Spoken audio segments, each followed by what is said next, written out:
नमस्कार विद्यार्थी मित्रांनो, मी आहे भरत मुनेश्वर आणि आपण पाहत आहात विजन मॅथ्स फिजिक्स चॅनल।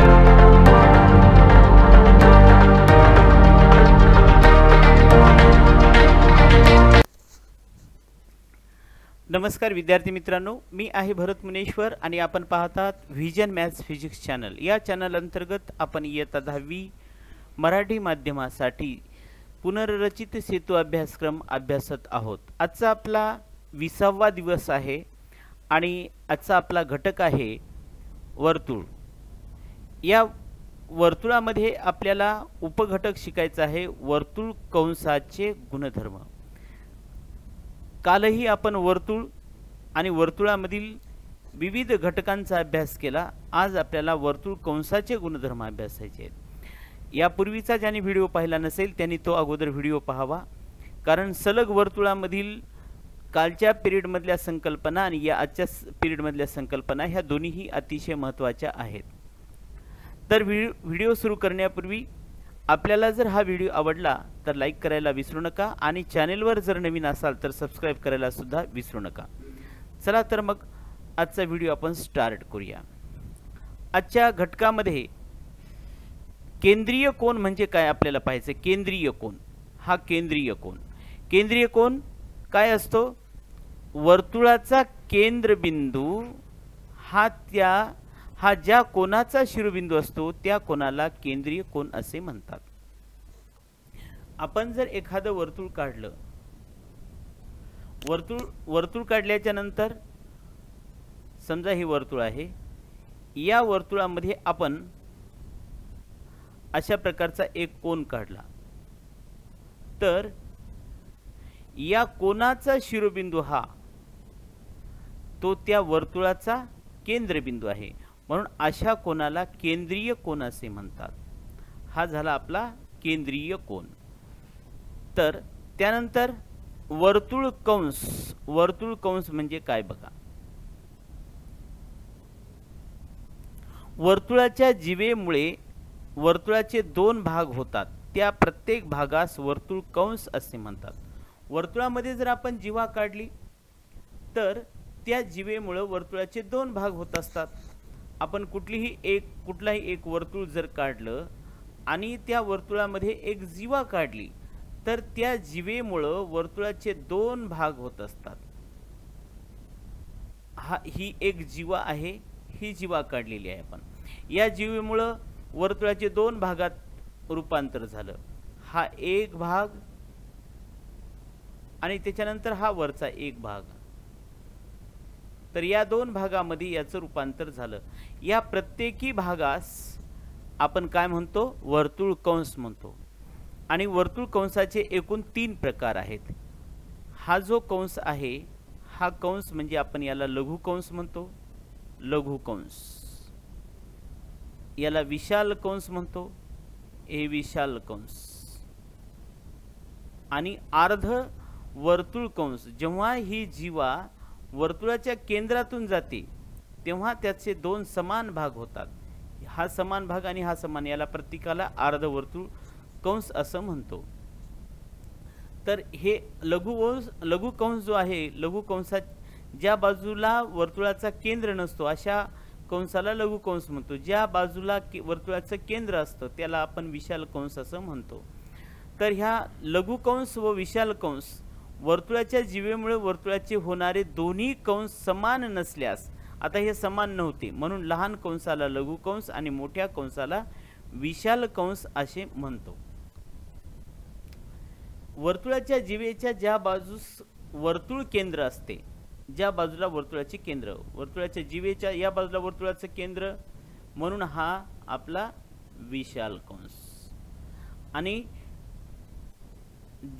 त्याच्या विरुद्ध बाजूचा कंस हा काय असतो? मग लघु कंस। म्हणजे किंवा जीवेच्या ज्या बाजूस वर्तुळाचे केंद्र नसते त्या बाजूकडील कंसाला आपण काय म्हणतो? लघु कंस असं म्हणतो।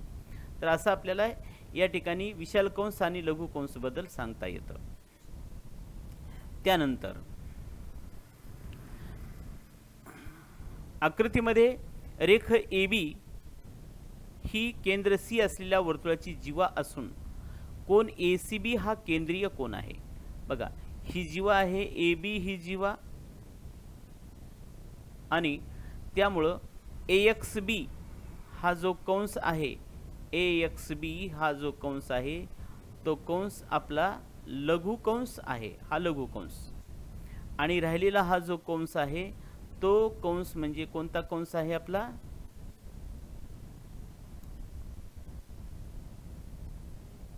हा कंस जो आहे उरलेला हा विशाल कंस आहे, हा विशाल कंस, हा विशाल कंस आहे. तर AXB हा लघु कंस असून हा AXB लघु कंस आहे आणि AYB हा विशाल कंस आहे. अर्धवर्तुळ म्हणजे, अर्धवर्तुळ कंस म्हणजे वर्तुळाच्या व्यासामुळे वर्तुळाचे होणारे दोन्ही कंस समान असतात अशा कंसांना अर्धवर्तुळ कंस असे म्हणतात. म्हणजे ही जी जीवा आहे केंद्रामधून गेली की वर्तुळाचे दोन समान भाग होतात आणि त्या प्रत्येकी समान भागांना आपण अर्धवर्तुळ कंस असे म्हणतो. आता कंसाचे मापन जे आहे ते आपल्याला काही बाबी आपल्याला क्लिअर माहीत राहणं आवश्यक आहे. त्या मापनच्या संदर्भात आपण बघूया. संपूर्ण वर्तुळाचं माप 360 अंश असते. संपूर्ण वर्तुळाचं माप हे 360 अंश असतं. त्यानंतर अर्धवर्तुळ कंसाचे माप म्हणजे त्याच्या एकदम अर्ध 180 अंश असतं अर्धवर्तुळाचं माप. त्याच्यानंतर लघु कंसाचे माप संगत केंद्रीय कोनाचे माप हे समान असतं. लघु कंसाचं माप हे कशाबरोबर असतं, त्याच्या संगत केंद्रीय कोनाच्या मापाबरोबर असतं. केव्हाही हे अतिशय महत्त्वाचा पॉइंट आहे. लघु कंसाचे माप हे केंद्रीय संगत केंद्रीय कोनाच्या मापा एवढे असते, बरोबर असते. आणि त्याच्यानंतर विशाल कंसाचे माप हे नेहमी 360 वजा संगत लघु कंसाचे मापाबरोबर असतं. तर हे आपल्याला गुणधर्म आपल्याला लक्षात आले असतील. हे अतिशय महत्त्वाचे आहेत, हे लक्षात ठेवा. हे मापन कंसाचं आपल्याला जर विशाल कंसाचं माप जर काढायचं असेल तर 360 वजा संगत लघु कंसाचे माप करावं लागतं. आणि लघु कंसाचे माप नेहमी कशाबरोबर असते, त्याच्या संगत केंद्रीय कोनाच्या मापाबरोबर असतं. आता त्याच्यानंतर एकरूप कंस म्हणजे काय, एकरूप कंस आपण कशाला म्हणतो. एकरूप कंस ज्या कंसाचं माप समान असतात, ज्या कंसाचे माप समान असतात अशा कंसाला आपण काय म्हणतो, एकरूप कंस म्हणतो. जर एकाच वर्तुळाच्या दोन कंसाची मापे समान असतील तर ते कंस एकरूप असतात. एकाच वर्तुळाच्या दोन कंसाची मापे समान असतील तर ते दोन कंस एकरूप असतात. मग आपल्याला या ठिकाणी जर माप कंस AXB व माप कंस CYD असेल म्हणजे या कंसाचं माप आणि या कंसाचं माप समान असेल, हा एक कंस आणि हा एक कंस, या कंसाचं माप जर समान असेल तर हे दोन्हीही कंस कसे असतात, एकरूप असतात. हे दोन कंस एकरूप आहेत. त्यानंतर वर्तुळाची जीवा आणि संगत कंस यांचे गुणधर्म. वर्तुळाची जीवा आणि संगत कंस यांचे गुणधर्म. एका वर्तुळाच्या एकरूप कंसाशी निगडित असलेल्या जीवा एकरूप असतात.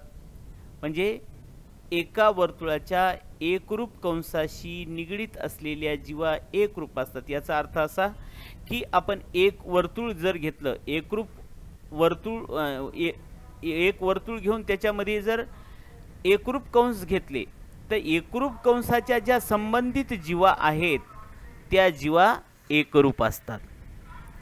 आता याच्यामध्ये बघा, O केंद्र असलेल्या वर्तुळामध्ये जर कंस AXB एकरूप कंस CYD असेल, हे दोन कंस एकरूप असतील. एक कंस आहे AXB आणि दुसरा कंस आहे CYD, हे दोन कंस एकरूप असतील म्हणजे यांचं माप जर समान असेल तर याच्या संबंधित असलेल्या जीवा कोणत्या, या AXB च्या संबंधित असलेली जीवा कोणती होती, या AXB च्या संदर्भात निगडित असलेली जीवा कोणती होती, AB, आणि CYD च्या संबंधित असलेली जीवा कोणती होती, CD. ह्या दोन जीवा कशा असतात, एकरूप असतात. जर हे कंस एकरूप असतील तर ह्या दोन जीवा एकरूप असतात. आणि याच्या उलट सुद्धा असतं. म्हणजे याचा व्यत्यास, जर एका वर्तुळामध्ये एकरूप जीवा असतील तर त्यांचे निगडित कंस सुद्धा एकरूप असतात.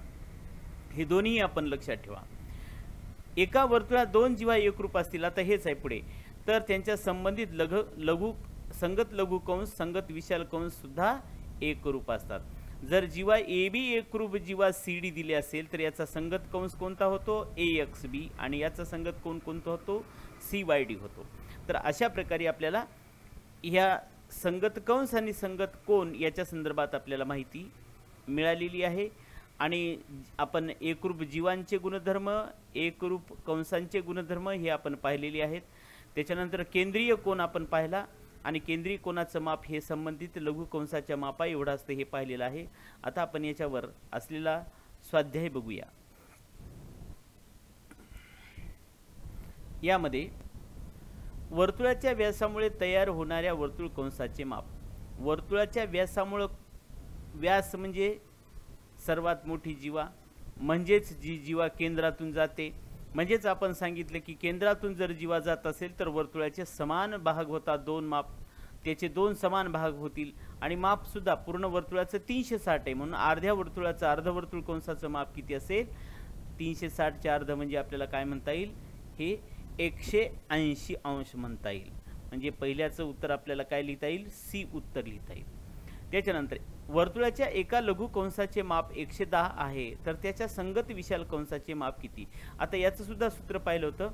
संगत विशाल कंसाचे माप बरोबर आहे 360 वजा संगत लघु कंसाचे माप, आणि संगत लघु कंसाचं माप किती आहे? 110. आपण 360 मधून जर 110 काढलं तर आपल्याला किती मिळतील?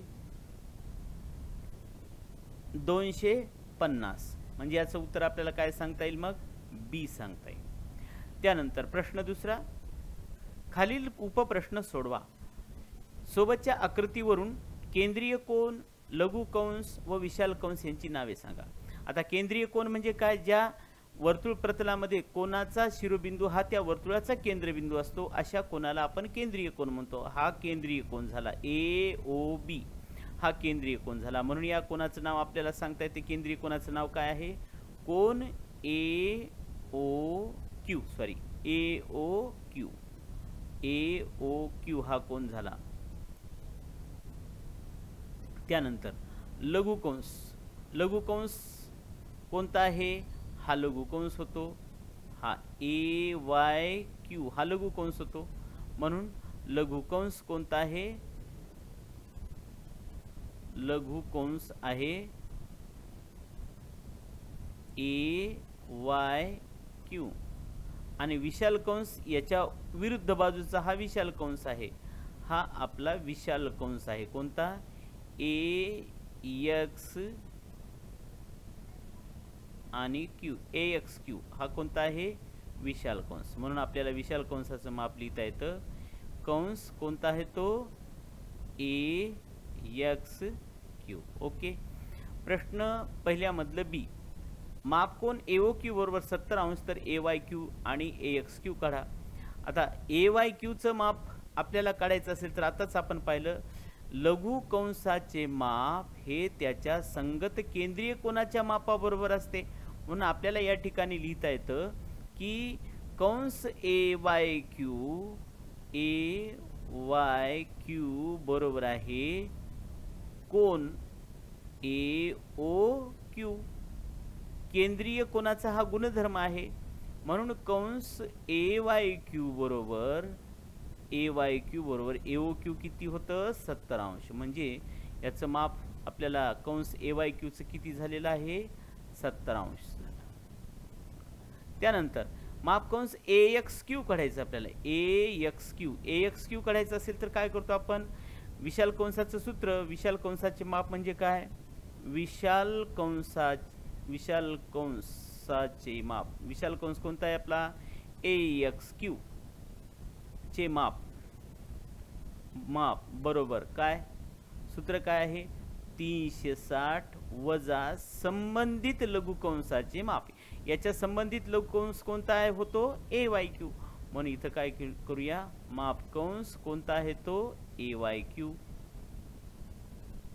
म्हणजेच 360 वजा AYQ किती आताच काढला आपण 70, मग याची वजाबाकी करा किती येईल, मग हे 0 9 7 16, चला एक म्हणजे किती झाले हे 290, याचं माप किती झालं मग 290. अशा प्रकारे. त्याच्यानंतर केंद्र C असलेल्या वर्तुळ GDE आणि F हे बिंदू आहेत.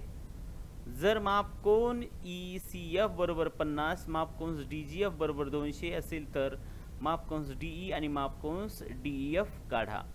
आपल्याला माप कोणाचं काढायचं आहे, मापकोन्स DEचं, आणि मापकोन्स कोणाचं काढायचं आहे, मापकोन्स DE आणि मापकोन्स DEF या दोघांचं माप काढायचं आहे, DEFचं. आणि त्यासाठी आपल्याला दिले कोणतं माप, एक दिलेलं आहे माप, कोणतं दिलं, ECF याचं माप दिलेलं आहे. ECFचं माप किती आहे 50 अंश. आणि या DGF या कंसाचं माप दिलेलं आहे आपल्याला 200. मग आपल्याला DEF आणि DE काढायचे. कंसाच्या मापाच्या बेरजीच्या गुणधर्मानुसार आपल्याला काय करता येईल, या पूर्ण कंसाचं माप काढता येतं. आता बघा हे DGF हे 200 आहे, तर उरलेल्या कंसाचं माप काढायचं म्हणजे आपल्याला काय करावं लागेल, 360 मधून वजा करावं लागेल. म्हणजेच आपण काय करूया, हा जो कंस आहे DEF या कंसाचं माप काढताना माप कंस DEF बरोबर काय करावं लागेल, 360 वजा उर्वरित कंस कोणता होता आपला, उर्वरित कंस कोणता आहे DGF, माप कंस DGF. मग हे 360 ला 360 वजा DGF किती आहे 200, म्हणजे याचं माप किती झालं DEFचं, मग हे 0.6 160 अंश. म्हणजेच आपण काय म्हणू शकतो, माप कंस DEF बरोबर आहे 160 अंश. हे असं आपल्याला उत्तर लिहिता येतं एकाच आता. आणि त्याच्यानंतर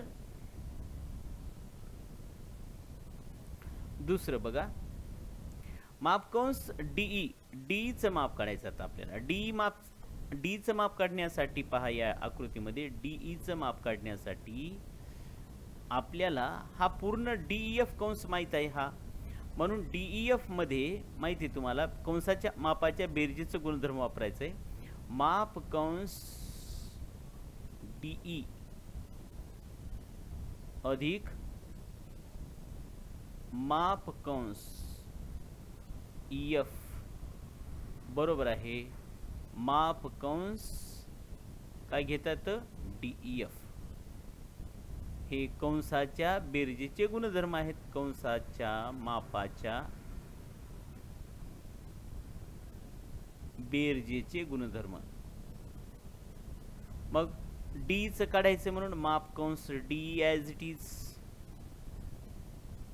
आणि माप कंस आपल्याला EFचं हे दिलेलं आहे, कारण हे 50 आहे, म्हणजे EFचं सुद्धा माप किती असेल 50. इथं आपल्याला अगोदर लिहावं लागेल, ते आपण याच्या पूर्वी लिहूया याला, कारण मी डायरेक्ट आपण हे कन्सिडर केलं आहे. याचं माप 50 तर याच्या समोरच्या कंसाचं माप सुद्धा 50 असतं, हे आपण गुणधर्मच पाहिलेला आहे. म्हणून वाटलं तर इथं लिहूया, माप कंस EF म्हणजे किती, माप कंस EF बरोबर आहे मापकोन कोणता ECF केंद्रीय कोन, आणि केंद्रीय कोनाचं माप किती आहे 50 अंश. मी हे डायरेक्ट लिहितो, आपण केंद्रीय कोनाचा गुणधर्म म्हणून आपण हे लिहा. तर आता याच्यामध्ये ही किंमत ठेवूया आपण, याचं किती आहे 50 आहे बरोबर. DEFचं माप आताच काढलं आपण 160, आणि म्हणून माप कंस DE बरोबर 160 वजा 50, म्हणजेच माप कंस DE बरोबर किती होईल, हे 110 अंश. हे आपल्याला याचं उत्तर सांगता येतं.